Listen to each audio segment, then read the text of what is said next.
ಸಮಯದಲ್ಲಿ ಎದ್ದು ಮೊರೆಯಿಟ್ಟೆನು. ನಿನ್ನ ವಾಕ್ಯವನ್ನು ನಿರೀಕ್ಷಿಸಿಕೊಂಡಿದ್ದೇನೆ.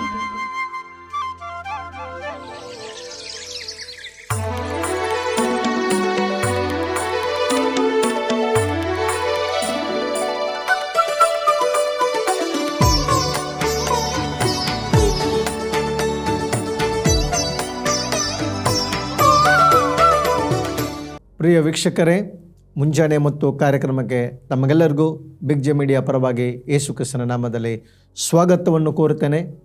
ಈ ಸಮಯವು ಆಶೀರ್ವಾದದ ಸಮಯವಾಗಿದೆ. ದೇವರ ವಾಗ್ದಾನವನ್ನು ಅನುಭವಿಸುವಂಥ ಸಮಯವಾಗಿದೆ. ದೇವರ ವಾಗ್ದಾನ ನಿಮ್ಮನ್ನು ನಡೆಸುವಂಥದ್ದಾಗಿದೆ. ನಿಮ್ಮ ಕುಟುಂಬದಲ್ಲಿ, ನಿಮ್ಮ ಮಾರ್ಗದಲ್ಲಿ ಅದು ದೈವಿಕ ಬೆಳಕನ್ನು ಕೊಡುವಂಥದ್ದಾಗಿದೆ. ಈ ಮುಂಚೆಯಲ್ಲಿ ದೇವರ ವಾಗ್ದಾನವನ್ನು ಹಂಚಿಕೊಳ್ಳುವುದಕ್ಕಾಗಿ ಕಾರ್ಯಕ್ರಮದಲ್ಲಿ ಹಿರಿಯ ಸಭಾಪಾಲಕರು ವಿಜಯ್ ಬ್ಯಾಟ್ ಅವರಿದ್ದಾರೆ. ಪಾಸ್ಟರ್, ತಮಗೆ ಈ ಕಾರ್ಯಕ್ರಮಕ್ಕೆ ಸ್ವಾಗತ. ಈ ಮುಂಜಾನೆಯ ಸಮಯ ವೀಕ್ಷಕರಿಗೆ ವಾಗ್ದಾನದ ಆಶೀರ್ವಾದಗಳನ್ನು ಹಂಚುವಂಥ, ಅನುಗ್ರಹಿಸುವಂಥ ಸಮಯವಾಗಿದೆ. ಈ ಸಮಯದಲ್ಲಿ ಯಾವ ವಾಗ್ದಾನದೊಂದಿಗೆ ವೀಕ್ಷಕರನ್ನು ನೀವು ಸಂಧಿಸಲು ಬಯಸ್ತೀರಿ? ಪ್ರೀತಿಯ ದೇವಜನರೇ, ಇವತ್ತಿನ ಈ ಮುಂಜಾನೆ ಮತ್ತು ಕಾರ್ಯಕ್ರಮದಲ್ಲಿ ತಮ್ಮನ್ನು ಸ್ವಾಗತಿಸ್ತಾ ಇದ್ದೇನೆ. ಇವತ್ತು ನಾವು ಪಾಸ್ಟ್ರೆ ಪ್ರಸಂಗಿಯ ಪುಸ್ತಕದಲ್ಲಿ 11ನೇ ಅಧ್ಯಾಯದ 4 ಮತ್ತು 5ನೇ ವಚನವನ್ನು ಸ್ವಲ್ಪ ಧ್ಯಾನಿಸಿಕೊಳ್ಳೋಣ. ನಾವು ಓದಿಕೊಳ್ಳೋಣ. ಪ್ರಸಂಗಿ ಪುಸ್ತಕ 11ನೇ ಅಧ್ಯಾಯದ ವಚನ 4 ಮತ್ತು 5. ಗಾಳಿಯನ್ನು ನೋಡುತ್ತಲೇ ಇರುವವನು ಬೀಜ ಬಿತ್ತನು, ಮೋಡಗಳನ್ನು ಗಮನಿಸುತ್ತಲೇ ಇರುವವನು ಪೈರು ಕೊಯ್ಯನು.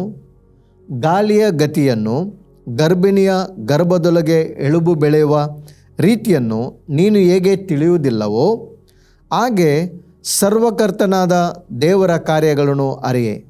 ಮುಂಜಾನೆ ಬೀಜ ಬಿತ್ತು ಸಂಜೆ ತನಕ ಕೈ ತೆಗೆಯಬೇಡ.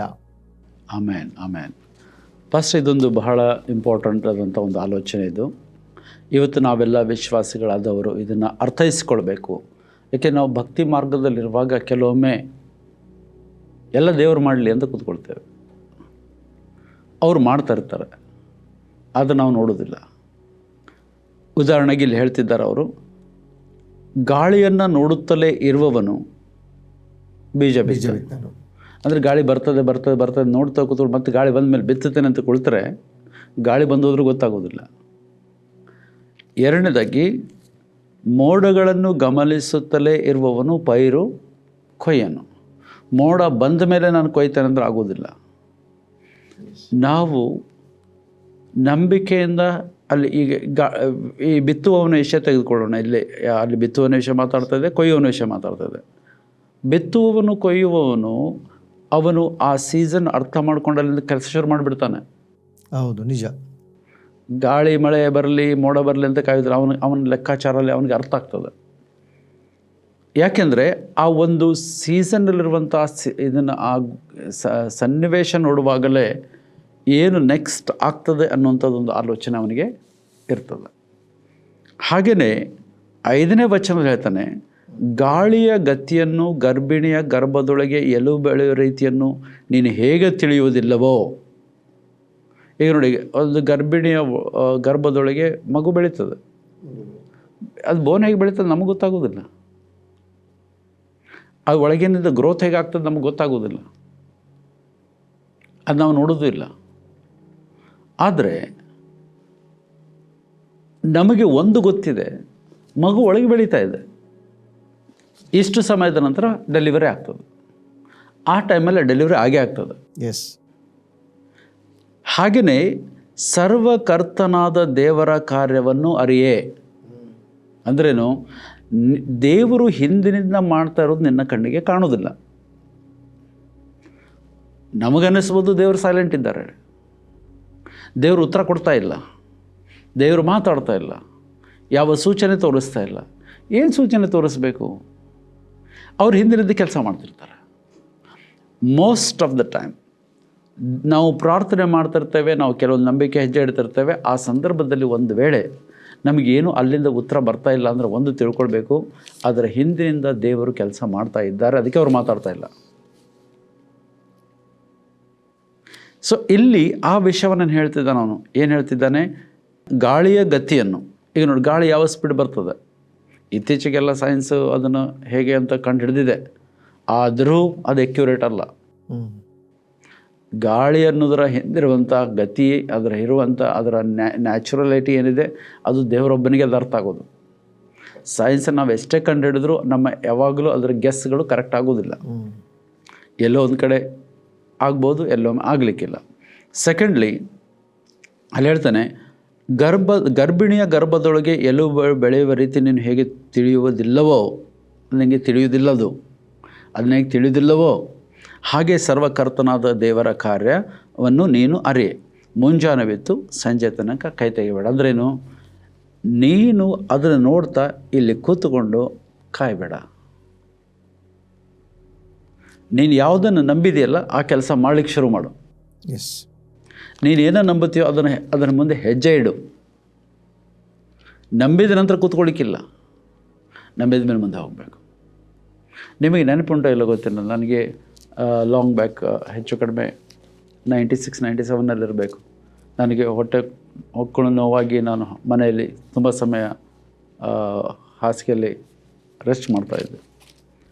ಅವತ್ತು ದೇವರಾತ್ಮನ ಕೇಳಿದ್ದದೆ ನನಗೆ, ನೀನು ನಂಬ್ತಾ ಇದ್ದಿ, ನಿನಗೆ ವಿಶ್ವಾಸ ಇದೆ ಹೇಳ್ತಿ, ನಂಬಿಕೆಯ ಪ್ರೀಚರ್ ಹೇಳ್ತಿ, ಮಲಗಿದಿ ಯಾಕೆ? ಎದ್ದು ಹೋಗು. ಅವತ್ತು ನಿಮಗೆ ನೆನಪಿರೋದು ವೆಸ್ಪಾ ಸ್ಕೂಟ್ರ್ ಇದ್ದಾಗ ಹೌದು, ಅದು ಸ್ಟಾರ್ಟ್ ಮಾಡಿ ನಾನು ಹೋದೆ. ಒಂದು ಸಾರಿ ಕಣ್ಣಿಗೆ ಕತ್ತಲೆ ಬಂತು.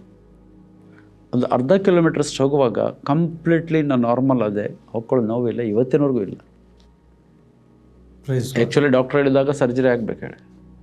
ಅಂದರೆ ನಂಬಿದ್ದೇನೆ ಅಂತ ಹೇಳಿದ ಮೇಲೆ, ನಾನು ದೇವರ ವಾಗ್ದಾನ ಮೇಲೆ ನಿಂತಿದ್ದೇನೆ ಅಂತ ಹೇಳಿದ ಮೇಲೆ, ಯಾವಾಗ ನಾನು ನಂಬಿದ್ನೋ ಆಗಲೇ ದೇವರಲ್ಲಿ ಹಿಂದಿನಿಂದ ಕೆಲಸ ಮಾಡಲಿಕ್ಕೆ ಶುರು ಮಾಡಿದರು.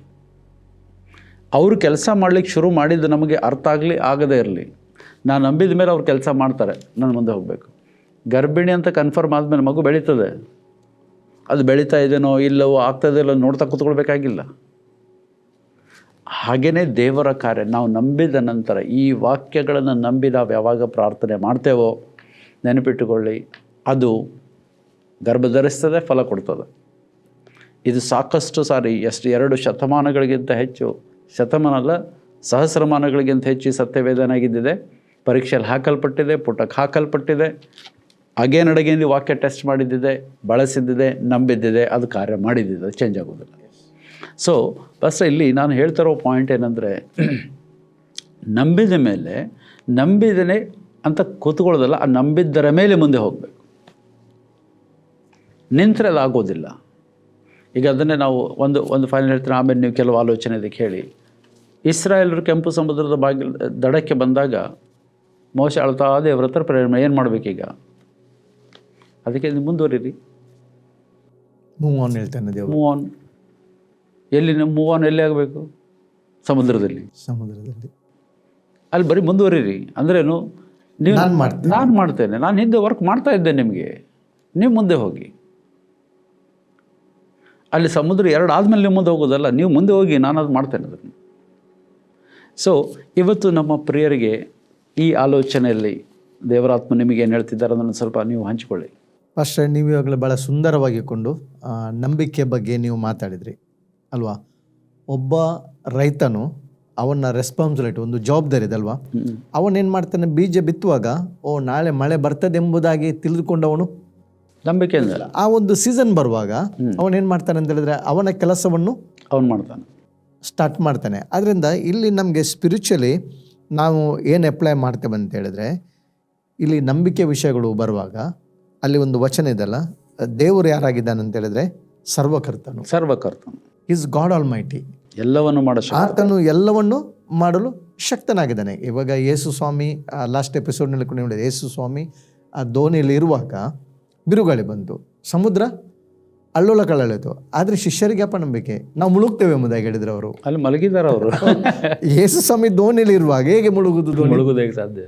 ಯೇಸು ಸ್ವಾಮಿ ಹೇಳಿದಲ್ಲ ಆಚೆ ದಡಕ್ಕೆ ಹೋಗೋಣ ಎಂಬುದಾಗಿ. ಯೇಸು ಸ್ವಾಮಿ ಹೇಳಿದ ನಾವು ಆಚೆ ದಡಕ್ಕೆ ಹೋಗೋಣ ಎಂಬುದಾಗಿ. ಅಲ್ಲ, ಮುಳುಗಿದ್ರೆ ಯೇಸು ಮುಳುಗಬೇಕು. ಹೌದು, ಯೇಸು ಸ್ವಾಮಿ ಆಚೆ ದಡಕ್ಕೆ ಹೋಗೋಣ ಎಂಬುದಾಗಿ ಹೇಳಿದ ನಂತರ ಶಿಷ್ಯರು ನಂಬೇಕಿತ್ತು, ನಾವು ಆಚೆ ದಡಕ್ಕೆ ಹೋಗಿ ಸೇರ್ತೇವೆ, ನಾವು ನಮ್ಮ ಡೆಸ್ಟಿನಿ ಮುಟ್ತೇವೆ. ಸರಿಯಪ್ಪ, ಈಗ ದೇವರು ನಮ್ಗೆ ಯಾವುದಾದ್ರೂ ವಾಗ್ದಾನ ಮಾಡೋದಾದ್ರೆ ಆ ವಾಗ್ದಾನ ದೇವರು ನೆರವೇರಿಸ್ತಾನಲ್ವಾ? ಆ ವಾಗ್ದಾನ ಈಗ ಅಬ್ರಾಹ್ಮನಿಗೆ ದೇವರು ವಾಗ್ದಾನ ಮಾಡಿದ, ಆ ಗ್ಯಾಪ್ನಲ್ಲಿ ಅಬ್ರಾಮನಿಗೆ ಪರೀಕ್ಷೆಗಳು ಕೂಡ ಬಂತು ಅಲ್ವಾ, ಶೋಧನೆಗಳು ಕೂಡ ಬಂತು. ಆದರೆ ದೇವರ ವಾಕ್ಯ ಹೇಳ್ತಾ ಅಬ್ರಾಮನ ನಂಬಿಕೆಯಲ್ಲಿ ಕುಂದಿ ಹೋಗಲಿಲ್ಲ. ಬದಲಾಗಿ ದೇವರ ಮೇಲೆ ಸಂಪೂರ್ಣ ಭರವಸೆ ಇಟ್ಟನಂತೆ. ದೇವರು ಇಲ್ಲದನ್ನು ಇರುವುದಾಗಿ ಕರೆಯುವ ದೇವರು ಅಲ್ವಾ. ದೇವರು ಸತ್ತವರನ್ನು ಬದುಕಿಸುವ ದೇವರು ಎಂಬುದಾಗಿ ಅಬ್ರಾಮನು ನಂಬಿದನೆಂಬುದಾಗಿ ದೇವರ ವಾಕ್ಯ ಹೇಳ್ತದೆ. ಇಲ್ಲಿ ನಾವು ಶಿಷ್ಯರನ್ನು ಕೂಡ ನೋಡುವಾಗ ಯೇಸುಸ್ವಾಮಿ ಶಿಷ್ಯರ ಅಪನಂಬಿಕೆಗೆ ಗದರಿಸಿದಲ್ಲ. ಹೌದು, ಶಿಷ್ಯರ ಅಪನಂಬಿಕೆಗೆ. ಈಗ ಯೇಸುಸ್ವಾಮಿ ಯಾರೆಂಬುದಾಗಿ ತಿಳಿದುಕೊಳ್ಳೋದು ಇಂಪಾರ್ಟೆಂಟ್. ಈಗ ಅಲ್ಲಿ ಬಿರುಗಾಳಿಯನ್ನು ಯೇಸುಸ್ವಾಮಿ ಏನು ಮಾಡಿದ? ಗದರಿಸಿದ. ಸಮುದ್ರ ಕೇಳಿದ, ನೀನು ಸುಮ್ಮನಿರು ಎಂಬುದಾಗಿ ಹೇಳಿದ. ಶಾಂತವಾಯಿತು. ಈಗ ಶಿಷ್ಯರಲ್ಲಿ ಮಾತಾಡ್ಕೊಳ್ಳೋದು, ಈತನು ಯಾರಿರಬಹುದು? ಈತನು ಗಾಳಿ ಕೂಡ ಇವನು ಹೇಳಿದಾಗೆ ಕೇಳ್ತದೆ, ಸಮುದ್ರ ಕೂಡ ಇವನು ಹೇಳಿದಾಗೆ ಕೇಳ್ತದೆ ಎಂಬುದಾಗಿ ಅವರಿಗೆ ಏನಾಗ್ತದೆ? ರಿಯಲೈಸ್ ಆಗ್ತದೆ ಈತನು ಯಾರೆಂಬುದಾಗಿ. ಅಷ್ಟರವರೆಗೆ ನಾವು ನೋಡ್ತಿದ್ದೇವೆ. ಅದೇ ರೀತಿ ಇವತ್ತು ಅನೇಕ ಸಲ ನಮ್ಮ ಪರಿಸ್ಥಿತಿಗಳು ಏನಾಗ್ತದೆ ಅಂತ ಹೇಳಿದ್ರೆ, ನಾವು ಪರಿಸ್ಥಿತಿಯನ್ನು ನೋಡ್ತೇವೆ. ನಾವು ಪರಿಸ್ಥಿತಿಯನ್ನು ನೋಡ್ತೇವೆ. ಪರಿಸ್ಥಿತಿಗೆ, ನಾವು ಎನ್ವೈರ್ಮೆಂಟ್ಗೆ ಮತ್ತು ವಾತಾವರಣಕ್ಕೆ ನಾವು ಏನಾಗಿದ್ದೇವೆ ಅಂತ ಹೇಳಿದ್ರೆ ನಾವು ಡಿಪೆಂಡ್ ಆಗಿದ್ದೇವೆ, ಅಡಿಕ್ಟ್ ಆಗಿದ್ದೇವೆ. ಅದರಿಂದ ಇವತ್ತು ನಾವು ತಿಳ್ಕೊಳ್ಬೇಕಾದ ಸತ್ಯ ಏನಂತ ಹೇಳಿದ್ರೆ, ಈ ಎಲ್ಲವುಗಳ ಮಧ್ಯದಲ್ಲಿ ನನ್ನ ದೃಷ್ಟಿ ದೇವರ ಮೇಲೆ. ಯೇಸು ಹೇಳಿದ ಹ್ಯಾವ್ ಫೇತ್ ಇನ್ ಗಾಡ್. ನಿಮಗೆ ದೇವರ ಮೇಲೆ ನಂಬಿಕೆ. ಇಲ್ಲಿ ಸರ್ವಕರ್ತನೆ ಹೇಳುವಾಗ ಯೆಶಾಯ ಪ್ರವಾದನ ಗ್ರಂಥದಲ್ಲಿ ಫಸ್ಟ್ ಜಸ್ಟ್ ನಾವು ಓದುವನ ಫಸ್ಟ್ ಯೆಶಾಯ ಪ್ರವಾದನ ಗ್ರಂಥ 40ನೇ ಅಧ್ಯಾಯಕ್ಕೆ ಬರುವಾಗ ಅಲ್ಲಿ ದೇವರ ಸರ್ವಶಕ್ತಿನ ಹೇಳುವಾಗ ದೇವರು ಯಾರಂತ ಹೇಳಿದರೆ ಅಲ್ಲಿ 12ನೇ ವಚನ 40-12ನೇ ವಚನ ನಾವು ಓದುವುದಾದರೆ ದೇವರ ಮಹಿಮೆ ಬಗ್ಗೆ ಮಾತಾಡ್ತದೆ. ಯೆಶಾಯ 40:12 ಯಾವನು ಸಾಗರ ಸಮುದ್ರಗಳನ್ನು ಸೆರೆಯಿಂದ ಅಳತೆ ಮಾಡಿದವನು, ಯಾವನು ಆಕಾಶದ ಮಂಡಲದ ಪರಿಮಾಣವನ್ನು ಗೇಣಿನಿಂದ ನಿರ್ಣಯಿಸಿದವನು. ನೋಡಿ ದೇವರವಾಗಿ ಇವತ್ತು ಸೈನ್ಸ್ ಏನಾದರೂ ಸಮುದ್ರದು ಆಳವನ್ನು ಮೆಜರ್ಮೆಂಟ್ ಮಾಡ್ಲಿಕ್ಕೆ ಟ್ರೈ ಮಾಡಿರ್ಬೋದು, ಸಿಗ್ಲಿಕ್ಕಿಲ್ಲ. ಎಷ್ಟು ಸರ್ವೆ ಆಗಿರ್ಬೋದು, ಎಷ್ಟು ಡಿಸ್ಕವರ್ ಮಾಡಿರ್ಬೋದು. ಆದರೆ ಕೆಲವರು ಹೇಳುವ ಪ್ರಕಾರ ಸಮುದ್ರದ ಆಳ ಸಾಧಾರಣ ನಮ್ಮ ಮಂಗಳೂರಿನಿಂದ ಸಾಧಾರಣ ಒಂದು 20 ಕಿಲೋಮೀಟರ್ವರೆಗೆ ಅಷ್ಟು ಆಳ, ಒಂದು ಅಂದಾಜು ಜಾಸ್ತಿ ಅಷ್ಟು ಇರ್ಬೋದು ಎಂಬುದಾಗಿ. 20 ಕಿಲೋಮೀಟರ್ವರೆಗೆ ಹೇಳುವಾಗ ಅಷ್ಟು ಆಳ ಅಲ್ವಾ, ಜಾಸ್ತಿನೇ ಇರ್ಬೋದು. ಆದರೆ ಆ ಒಂದು ನೋಡ್ತೇವೆ ಆಕಾಶದ ಹೈಟನ್ನು ಸಾಧ್ಯನೇ ಇಲ್ಲ ಅಲ್ವಾ. ಹಾಗಾದರೆ ಇಲ್ಲಿ ದೇವರ ವಾಕ್ಯ ಹೇಳ್ತದೆ ಯಾರು ಎಂಬುದಾಗಿ ಕೇಳುವಾಗ ಆಕಾಶ ಮಂಡಲದ ಪರಿಮಾಣವನ್ನು ಗೇಣಿನಿಂದ ನಿರ್ಣಯಿಸಿದವನು ಯಾರು, ಭೂಲೋಕದ ಮಣ್ಣೆಲ್ಲ ಕೊಳಗಕ್ಕೆ ತುಂಬಿದವನು ಯಾರು, ಬೆಟ್ಟಗಳನ್ನು ತ್ರಾಸಿನಿಂದ ಗುಡ್ಡಗಳನ್ನು ತಕ್ಕಡಿಂದ ತೂಗಿದವನು ಯಾರಂತ ಹೇಳಿದ್ರೆ 25ನೇ ವಚನದಲ್ಲಿ ನಾವು ನೋಡ್ತಿದ್ದೇವೆ. ಹೀಗಿರಲು ನನ್ನನ್ನು ಯಾರಿಗೆ ಹೋಲಿಸಿ ಸರಿಸಮಾನ ಮಾಡುತ್ತೀರಿ ಎಂದು ಸದಮಲ ಸ್ವಾಮಿ ಹೇಳುತ್ತಾನೆ. ನಿಮ್ಮ ಕಣ್ಣುಗಳನ್ನು ಮೇಲಕ್ಕೆತ್ತಿ ನೋಡ್ರಿ. ನಮ್ಮ ಲಾಸ್ಟ್ ಎಪಿಸೋಡ್ನಲ್ಲಿ ಕೂಡ ಇದು ಕೂಡ ಆ ಒಂದು ವಾಗ್ದಾನ ನೋಡಿ. ಹೌದು, ಕಣ್ಣೆತ್ತಿ ಮೇಲಕ್ಕೆ ನೋಡಿರಿ. ನಕ್ಷತ್ರಗಳನ್ನು ಸೃಷ್ಟಿಸಿದವನು ಈ ಸೈನ್ಯವನ್ನು ಲೆಕ್ಕಕ್ಕೆ ಸರಿಯಾಗಿ ಮುಂದುವರಿಸುತ್ತಾನೆ, ಎಲ್ಲವನ್ನೂ ಹೆಸರಿತಿ ಕರೀತಾನೆ. ಆತನು ಬಲಾಢ್ಯನು ಮಹಾಶಕ್ತನು ಆಗಿರುವುದರಿಂದ ದೇವರ ವಾಕ್ಯ ಹೇಳ್ತದೆ ಅಲ್ವಾ. ಹೌದು. ಅದರಿಂದ ಪ್ರಿಯ ವೀಕ್ಷಕರೇ, ಇವತ್ತು ಕೇಳಿದಂಥ ವಾಗ್ದಾನ ಪಾಸ್ಟರ್ ಭಾಳ ಅದ್ಭುತವಾದ ರೀತಿಯಲ್ಲಿ ಆಳವಾಗಿ ಅದನ್ನು ವಿವರಿಸಿದ್ದಾರೆ. ನಿಮಗೆ ದೇವರ ಮೇಲೆ ನಂಬಿಕೆ ಇರಲಿ. ನಮ್ಮ ದೇವರು ಸರ್ವಶಕ್ತನಾದ ದೇವರಾಗಿದ್ದಾನೆ, ಮಹಿಮೆಯ ದೇವರಾಗಿದ್ದಾನೆ. ಎಲ್ಲ ನಕ್ಷತ್ರಗಳನ್ನು ಸೃಷ್ಟಿಸಿದವನು. ಆ ನಕ್ಷತ್ರದ ಕೌಂಟ್ ಕೂಡ ಅವನಿಗೆ ಗೊತ್ತಿದೆ, ಆಕಾಶದ ಹೈಟ್ ಅವನಿಗೆ ಗೊತ್ತಿದೆ, ಸಮುದ್ರದ ಸಾಗರದ ಆಳ ಅವನಿಗೆ ತಿಳಿದಿದೆ. ಆದ್ದರಿಂದ ನಮ್ಮ ಎಲ್ಲ ಪರಿಸ್ಥಿತಿ ತಿಳಿದಂಥ ದೇವರು ನಿನ್ನನ್ನು ಆತನು ಆಶೀರ್ವದಿಸನಾಗಿದ್ದಾನೆ, ನಿನ್ನನ್ನು ಪೋಷಿಸ್ತಾನೆ, ನಿಮ್ಮನ್ನು ಸಂರಕ್ಷಣೆ ಮಾಡ್ತಾನೆ. ನಿಮಗೆ ದೇವರ ಮೇಲೆ ನಂಬಿಕೆ ಇರಲಿ. ಕರ್ತನು ಈ ವಾಗ್ದಾನದ ಮೂಲಕ ನಿಮ್ಮನ್ನು ಆಶೀರ್ವದಿಸಲಿ. ಆಮೆನ್. ಸುವಾರ್ತೆ ತಲುಪದ ಊರು ಇರಲೇಬಾರದು, ಸಭೆಯೂ ಇಲ್ಲದ ಗ್ರಾಮ ಇರಬಾರದೆಲ್ಲಿಯೂ.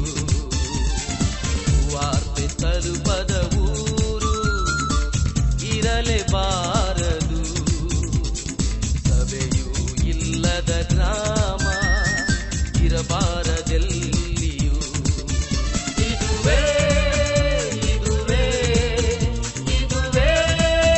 ನಮ್ಮ ಬಯಕೆ, ಇದುವೇ ನಮ್ಮ ಗುರಿಯು, ಇದುವೇ ನಮ್ಮ ಬಯಕೆ, ಇದುವೇ ನಮ್ಮ